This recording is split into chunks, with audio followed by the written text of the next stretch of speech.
guys, how you all doing? Cosmic Harry here. Today I'm going to be rolling out in my M48 Patton. This was my very first medium tank, and it was actually chosen by my subscribers.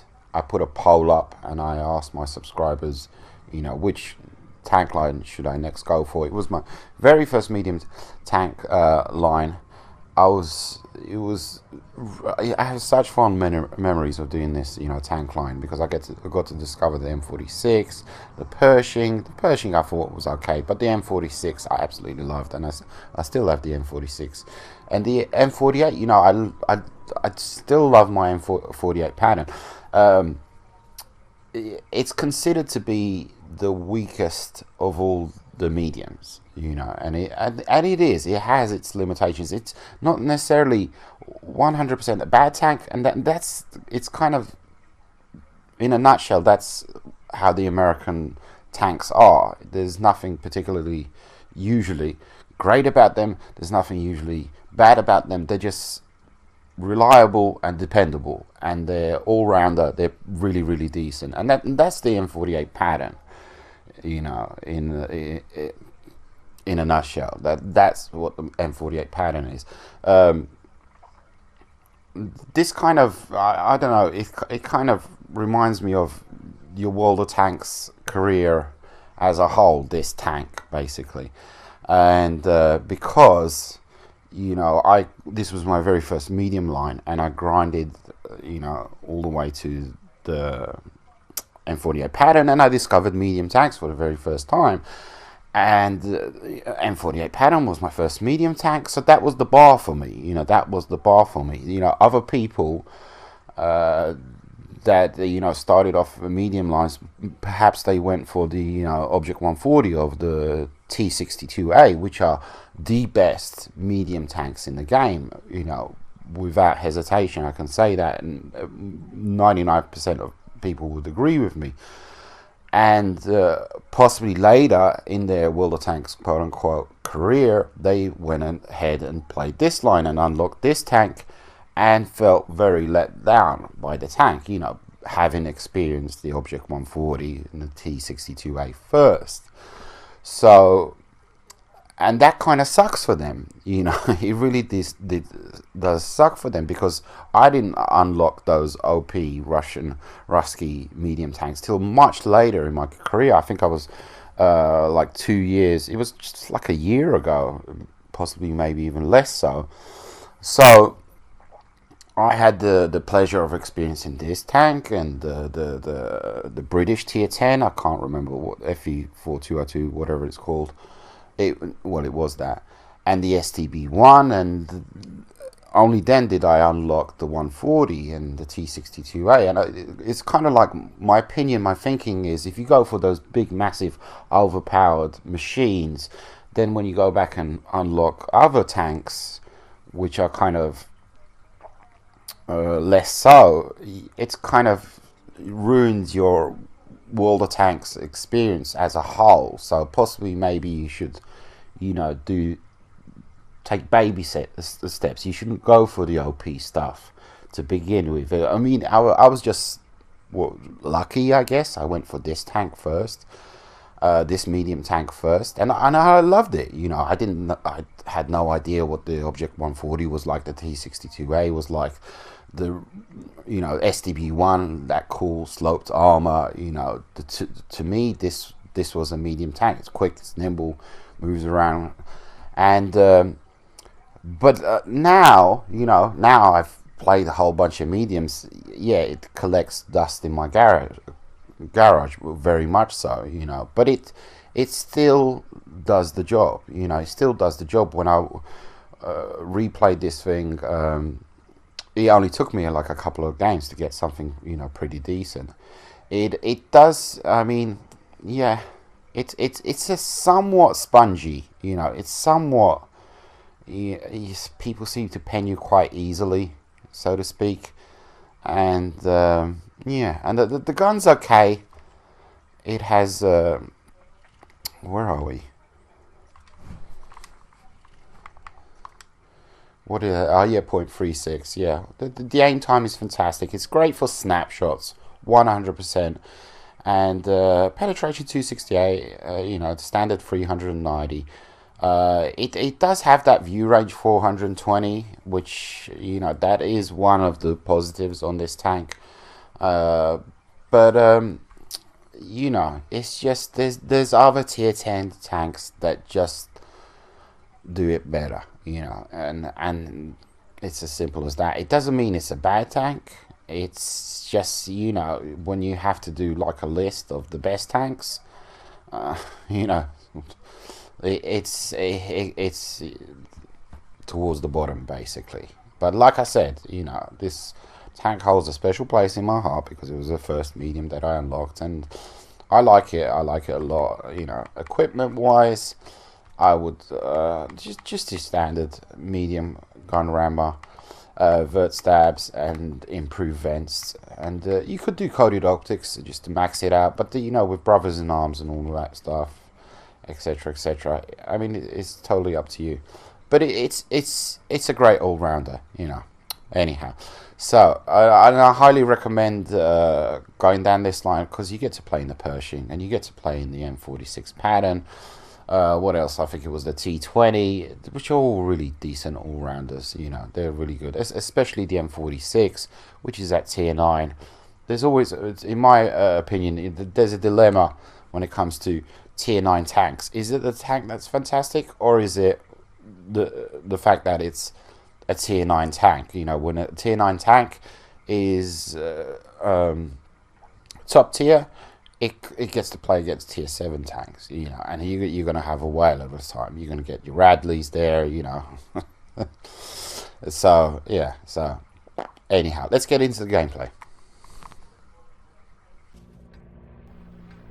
So I feel like I've been way too negative when it comes to the tank in the garage, and I have to try and convince you guys to go for this tank now, because all of the stuff that I said in the garage 100% still apply. And when you compare it to other tier 10 mediums, it kind of it doesn't suck balls, but it almost does. You know, the tier 10 medium list is a very short list, so either you're somewhere on the top, you're somewhere in the middle, or you're somewhere at the bottom. And if you're somewhere close to the bottom, it doesn't necessarily mean it's a bad tank, because this isn't 15 medium tanks versus 15 medium tanks. You're up against TDs, you're up against heavy tanks, you're up against scouts, etc., etc. So it's not in each and every game. I'm not going to be coming up against Object 140. You know, I'm not going to be face hugging an Object 140.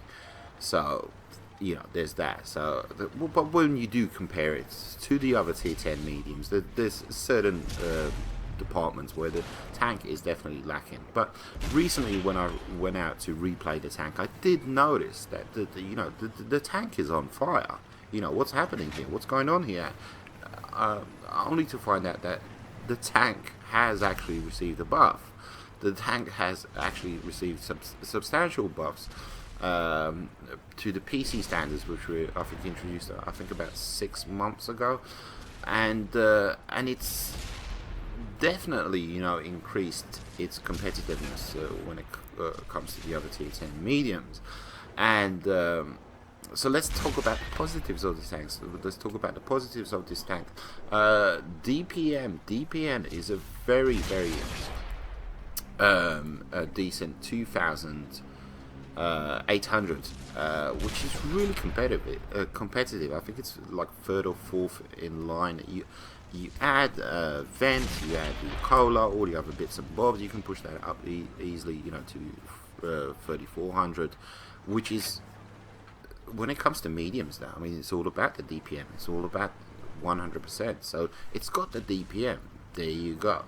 What else does it have? It has 420 meters of view range. So you add skills and perks that are going to boost that up, equipment, etc., etc., and you're going to be simply soaking up, you know, the assistant damage and all of that good stuff when it comes to maps such as Prokhorovka, for instance.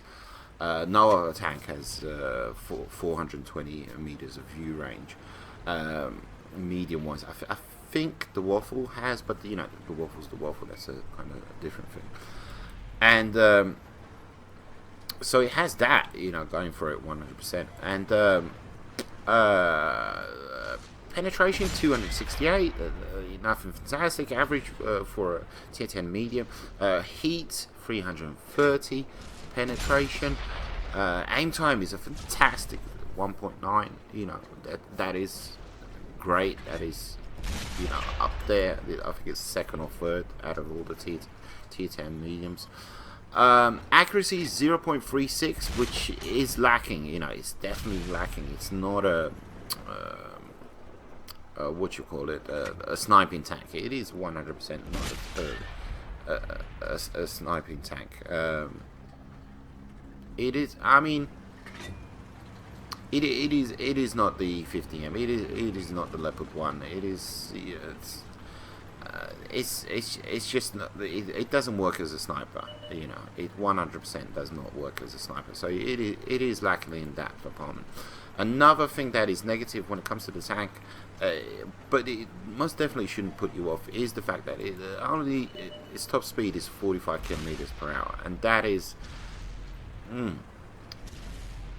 definitely lacking. You know, the power to weight ratio is actually, you know, pretty decent. It's average. So, you know, the engine compared to the weight is there. You know, you've got the acceleration, but the top speed is only 45 kilometers per hour, and that is 100%, you know, it's at the bottom.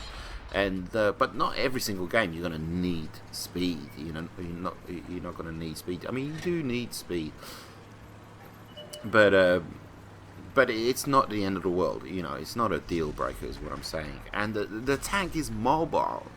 You know, it just turns on a dime. It 100% turns on a dime. If you need to flip 180 degrees and go in the opposite direction, it's just it's like poof, no problema. So there you go. So it's definitely a competitive tank, especially with the recent buff. But it's still lacking, and I forgot to mention, you know, the armor. The armor, you cannot rely on the armor of this thing 100%, especially due to the fact that it has the cupola on the, you know, the tumor on top of the turret, which is godly huge. It's just this big, humongous thing, and don't be fooled. It is not a E5.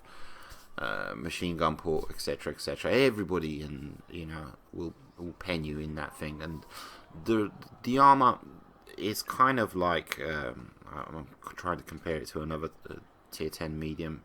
I'm not sure, but you will get lucky bounces. But your armor is not to be relied upon. You know, it's kind of similar to the T57. It's, if you don't aim properly, at this tank, you will get a bounce. You know, it's got that eggshell front, frontal shaped armor, but that's more luck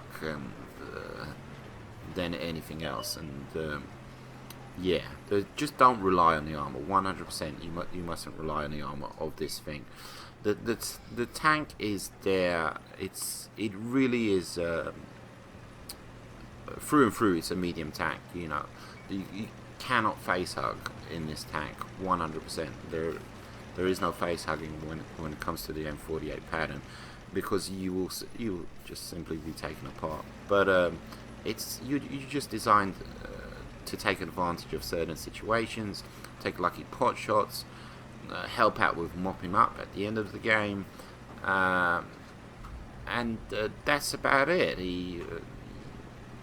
It's a decent all-rounder. It's a very typical American tank, a really decent all-rounder with nothing really that OP about it. So anyhow, so go for the ram on the Batchat, absolutely 100%. Batchat has overreached, overextended, pushed too far, too deep, and he's gonna pay the price for that. And I do manage to, you can see my tracks do soak up some damage. I incur quite a few lucky bounces there, and I don't receive any damage whatsoever in return. And so the armor kind of, it does and it doesn't work. It's 100% not to be relied upon. Of course, this was a risky move, but I was fully expecting for the Batchat to be solo. You know, with his speed, he was coming in for a quick run, and he paid the price. This little sequence here up against the E75, the ridge lines here in the snow are just going to kind of muck me up, and it's not going to be a very, very decent exchange. It could have been played much better, but this just, honestly, it's just I'm trying to put the 9 degrees of compression to work, and just this ridge line here is just completely mucking me up, and how I'm cresting it and all of that stuff. So definitely 100% I could have handled this much better, but it is what it is, you know, life in the tank, what can I say. And E75 is almost done and dusted. Take him out, and there you go. And now you kind of demonstrate the sniping capabilities of the tank. Of course, we're at a great height. The Reds are at a bit of a disadvantage due to the fact that, you know, they're well below us, and that kind of reduces the effectiveness of their armor severely, you know. So, shot it on a Conqueror. A top upper plate should not be a problem from this distance. Of course, the accuracy, 0.36 accuracy, is going to come into play on a couple of shots. I think I get you know, two pens and 2 misses, I think. But there you go, you know, hitting the side of the turret. Does not work 100%. No problemo. No, I get more than that was my second pen. And he kind of he lifts himself up, you know, exposing his upper plate even more, so, you know, even easier to hit. Again, you know, my track's eating up the shot, no problemo. But I want to preserve my hit points. You know, it's only 8 to 6, and there you go. We finally managed to take him out. I am exposing myself somewhat up here, but you're a medium tank. This is what you do. And you take advantage of situations like this and just pile in that damage as quick as possible. Absolutely. I managed to pen me, but again, you know, very similar to the Conqueror. His armor is just, it's not coming into play due to my height, where he's positioned down below me. I'm waiting to lose my 6th sense. It's very kind of odd that I'm just not able to lose my 6th sense. And I'm definitely, you know, on 1 shot, 7 hit points, but I do manage to get the kill here. There we go, take him out. And now we're going to move down towards, I believe there's 2 TDs down below. Yeah, I just wanted to get some rear shots on them. And you can see the DPM, the 0.36 accuracy coming into play, but the DPM coming into play as well. You know, the positives and the negatives. E4, Jaegeru. So I'm looking for big, beautiful, juicy butts up here.